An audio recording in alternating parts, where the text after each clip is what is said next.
Hey there, Sharon Horne-Ellstrom here. Welcome to day 61 of our Supersize Your Business Annual Challenge. Today and all this month, we're talking about money, money, money, money, money. It's Financial Health and Wellbeing Month. And today's topic is the age-old business topic for all of us and everyone, everywhere, income and expenses. And really, it's not how much either of those are, it's what's the gap between the two. If we have more expenses than income, we're not making so much money. If we have more income, usually I like to go for exponentially more income than expenses in any given business, then we are flush with cash. We usually have good cash flow as well, and the business runs really smoothly. Opportunities come up and we can take advantage of them. If we're on the other end of that spectrum, not so often. And I'll tell you, I've been in both scenarios in many of my businesses, right? And it's the figuring out how do we find the sweet spot between the two that helps us to supersize and grow our business. We're going to talk about that today and beyond. So I'm going to challenge you to look at the last 3 months of your income and expenses, your net income sheets. What is it looking like? And some of us, many of us are in, I have some businesses that are totally cyclical, and so they only run for a month or two of the year. Other businesses are seasonal, and so they'll have better months sometimes and the others. But we need to know all of that so we take into consideration what is the level of expenses our business can manage at the lowest time of year for us, etc., things like that. And that's part of why we look at this. And I will admit, I have people that I hire to do this for me, and I have not been paying super close attention in a couple of areas, in a couple of different businesses that I'm involved in. And I will do this right along with you today. I will get the documents and the financials, and they're all online now, so I just have to ask somebody to send me a link, and I will go in and I will look at those and comb through those. And we're looking for, number one, what is the gap? Number two, we always want to be continually improving, right? So if there are things that we're no longer needing or we're no longer benefiting our organization, why would we not let those go? A lot of us have, I grew up in the food industry. Well, I was in the food industry for 35 years, so I share a lot of examples from that. In Italian food manufacturing, we had pest control. We had all these different things that were part of doing business, and cleaning and uniforms and all these things, and laundry fees and stuff like that. But as we changed the business and things changed, we didn't need to hang on to all those things and do all those things. So every year, at least annually, we would go in and have a leadership team meeting and analyze and look at what are the different expenses that we have as part of the budgeting process. Yes. What are our expected sources of income? And if there was a mismatch, if there was a gap in a negative way, things had to change at the planning stage, not at the, oh my God, we're overdrawn stage, right? Anybody ever been overdrawn? Yeah. So it's a horrible feeling when there's other people depending on you and when it's your business. So part of why we do this work and why we're looking at this is we want to make sure that we are putting processes and systems and things in place so that we never have to feel that feeling, because it really sucks. I don't think I ever missed payroll ever in any of my businesses. I know I didn't. I never did. But there were some times when I had to go borrow money from somebody else and from something else in order to pay payroll. And those are not good feelings either, right? And so we want to make sure that we are set up that we never experience that in our business. Why? Because we're here to create and be abundant. We're not here to create businesses that are based on lack and scarcity and competition and all the things that we think are out there that are preventing us from getting what we want. Really, the only thing that's preventing us from getting what we want is usually right inside here, or mostly in here.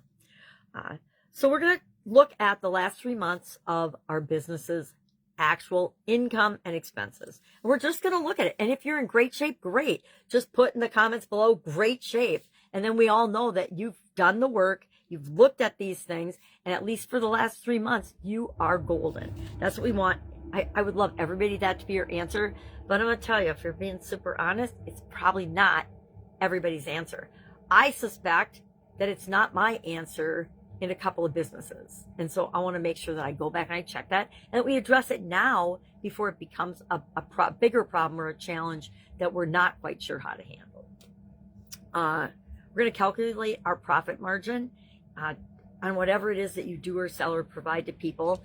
And this will lead us down the road to looking at our offers, our mix of product and pricing and all those things.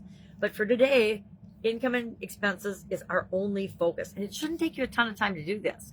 And if you just did it at the close of last year or early this year, then you are in much better position to knock this out really, really quickly. And just share done in the comments below.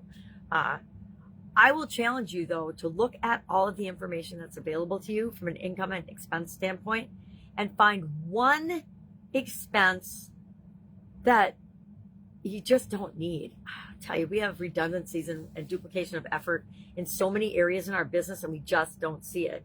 One that we found was just recently, we were paying for a subscription for a software by each different division in the organization separately, which was way more expensive than if we had just gotten an enterprise subscription. And so we made that change and saved literally thousands and thousands of dollars for our business. So there's things like that hiding in plain sight, but nobody thinks they're responsible or it's their job to look at them. So nobody says anything. And when nobody says anything, if there isn't someone else overseeing it, which, that's what we have CFOs and CEOs for in our organizations, hint, hint.